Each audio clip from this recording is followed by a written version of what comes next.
जय श्री राम दोस्तों, स्वागत है आपके अपने YouTube चैनल गीता प्रेस गोरखपुर फरीदाबाद में। दोस्तों, आज जिस पुस्तक के बारे में बात करने जा रहे हैं, थंबनेल देखकर तो आपको समझ में आ ही गया होगा। एकादश रुद्र शिव, शिव के सभी रूपों के बारे में हम बात करेंगे। इस पुस्तक के माध्यम से जो भी भगवान शिव के भक्त हैं उनके लिए यह पुस्तक बहुत ही महत्वपूर्ण है। वो इस पुस्तक को लें और भगवान शिव के सभी अवतारों के बारे में जानकारी प्राप्त कर सकते हैं। तो दोस्तों, हम सभी रूपों की चर्चा करेंगे और सभी रूपों को अलग अलग वीडियो के माध्यम से हम दिखाएंगे। इस वीडियो में हम जो प्रकाशक के द्वारा निवेदन किया जाता है, हम इस पुस्तक में निवेदन को पढ़ेंगे, जिससे कि हमें भगवान शिव के सभी रूपों के बारे में अधिक से अधिक जानकारी जो प्राप्त हो सके और आगे आने वाली जो वीडियो हैं और उनके रूपों के बारे में और थोड़ा सा विस्तार में और अच्छे से जानने का मौका मिल सके। तो देख सकते हैं दोस्तों, पुस्तक बहुत बड़ी है, वीडियो में भी नहीं आ रही है क्योंकि काफ़ी दूर कैमरा रखना पड़ेगा। ये पुस्तक देख सकते हैं, मूल्य इसका 50 रुपये है। पूरी फ़ोटो पेपर में आती है पुस्तक, ये देख सकते हैं। इस प्रकार से सभी में चित्र बहुत सारे दिए हुए हैं। ये देखिए कितना सुंदर चित्र दिया हुआ है, यहाँ पर भी और यहाँ पर भी बहुत ही अच्छा चित्र दिया गया है। ये देख सकते हैं, चित्रों को मैंने आपको दिखा दिया है। और नम्र निवेदन, हम पढ़ना शुरू करेंगे।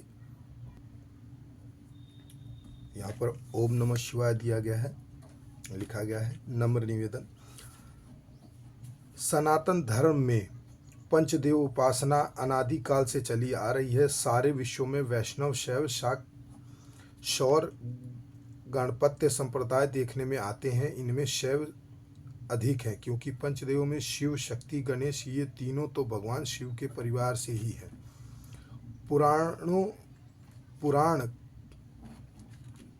कारों के अनुसार संसार में सर्वाधिक भक्त भगवान शिव के ही हैं, क्योंकि असुर भी शिव जी की उपासना करते हैं। यहाँ तक कि भूत प्रेत भी शिव जी के परिवार माने जाते हैं। अर्थात शिव जी की उपासना में सभी का स्थान है। क्यों ना हो, भगवान शिव कल्याणकारी जो ठहरे। यह चराचर स्थावर जगत जगत में देखने आता है, वहाँ शिव का ही स्वरूप है।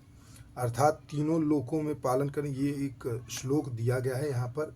इसका अर्थ है अर्थात तीनों लोकों के पालन करने वाले भगवान हरि भीतर से तमोगुणी हैं और बाहर से सतोगुणी।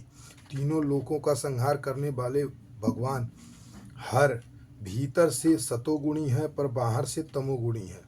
भगवान ब्रह्मादेव जो तीनों लोकों को उत्पन्न करते हैं, भीतर से तमोगुणी और क्रिया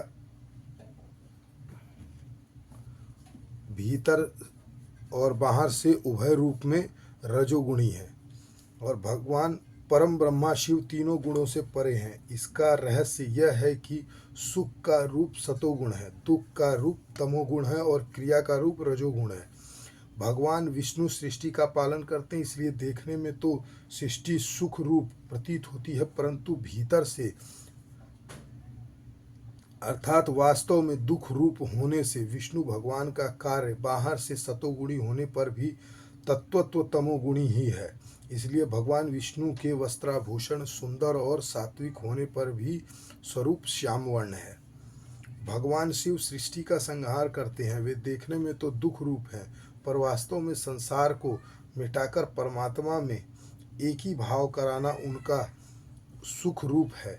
इसलिए भगवान शिव बाहरी श्रृंगार तमोगुणी होने पर भी स्वरूप सतोगुणी है और उनका शीघ्र प्रसन्न होना भी, जिसके कारण वे आशुतोष कहलाते हैं, सतोगुण का ही स्वभाव है।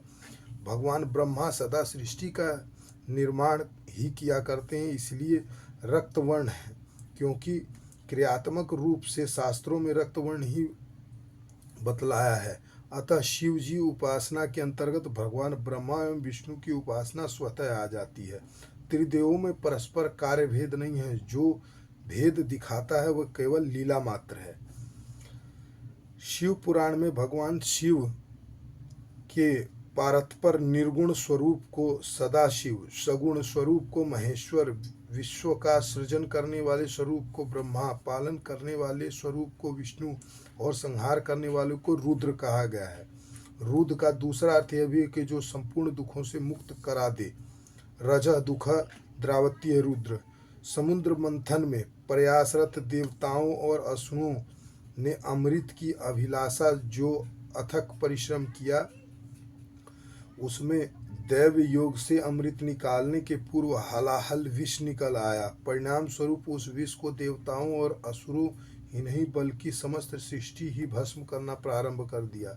समस्त ब्रह्मांड त्राही त्राही कर क्रंदन करने लगा। सृष्टिकर्ता श्री ब्रह्मा जी और सृष्टि के पालक श्री विष्णु जी दोनों चिंतित हो उठे। वे सोचने लगे कि आखिर इस भयंकर असामयिक प्रलय से छुटकारा पाने का क्या उपाय हो।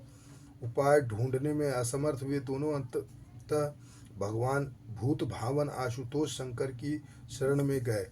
भगवान शंकर ने परमानंद में निमग्न होते हुए भी समस्त जीवों के त्राण के लिए भयंकर विष को लोगों को देखते ही देखते अपने कंठ में धारण कर लिया। हलाहल को कंठ में धारण करते ही जगत को परम शांति मिली। गणपति वाहन मूषक और शिव भूषण सर्प वैरी होने पर भी समन्वय शक्ति से साथ साथ रहते हैं। शिव भूषण सर्प और सेनापति वाहन मयूर का क्षमा चाहते हैं भी वैर, नीलकंठ के विष और चंद्रमौलिक के अमृत में भी वैर, भवानी वाहन सिंह और सिंह वाहन बैल भी वैर, काम को भस्म करके स्त्री रखने का परस्पर विरोध, शिव के तीसरे नेत्र में प्रलय की आग और सिर निरंतर शीतल धारामयी गंगा से ठंडा, यह भी परस्पर विरोध। ऐसे दक्ष जामता राजनीति होने पर भोले भाले, परंतु इस सहज परस्पर विरुद्धता में भी नित्य सहज समन्वय, यह भूत भावन देवाधिदेव महादेव समन्वय शक्ति का ही परिचायक है। ऐसे भगवान सदा शिव के जिस संहार स्वरूप को रुद्र कहा गया है वह है, उसकी उपाधियां अनंत है, उनकी गणना त्रिकाल में भी नहीं की जा सकती। ये सभी नीलकंठ ही रहते हैं। एकादश रुद्रों की कथा न केवल महाभारत और पुराणादि में वर्णित है अपितु उनका उल्लेख ऋग्वेद आदि में भी मिलता है। एकादश रुद्र की विभूति समस्त देवताओं में विद्यमान है। वैसे तो भगवान रुद्र देव का सामान्य वर्णन सामान्य मस्तिष्क से परे है, फिर भी सर्वसाधारण को ही शंभु, पिनाकी, गिरीश, स्थाणु, गर्भ, सदाशिव, हर, सर्प, कपाली तथा भव, इन एकादश रुद्रों का परिचय सुलभ हो जाए, इसी भावना से प्रेरित होकर गीता प्रेस ने श्री राम सागर पांडे द्वारा प्रस्तुत चित्ताकर्षक आवरणी सहित सचित्र एकादश रुद्रों का परिचय जनमानस तक पहुंचाने का एक लघु प्रयास किया है। आशा एवं विश्वास है कि शिव भक्तों के लिए यह पुस्तक अनंत उपयोगी सिद्ध होगी। तव तत्व न जनामि कि द्रोषिमि महेश्वर यदोषिषि महादेव त्रादशाय नमो नमः प्रकाशक।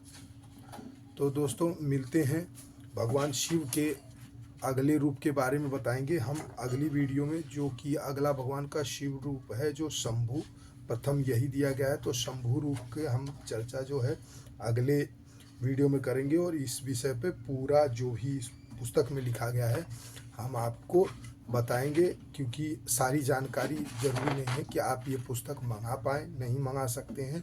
तो इस वीडियो के माध्यम से आप सारा का सारा जानकारी ले सकते हैं। नज़दीक करके मैं दिखा देता हूँ, अगर आप पढ़ना चाहें तो इसको आप पढ़ सकते हैं। ये देखिए, वीडियो को पॉज करके पढ़ लीजिएगा।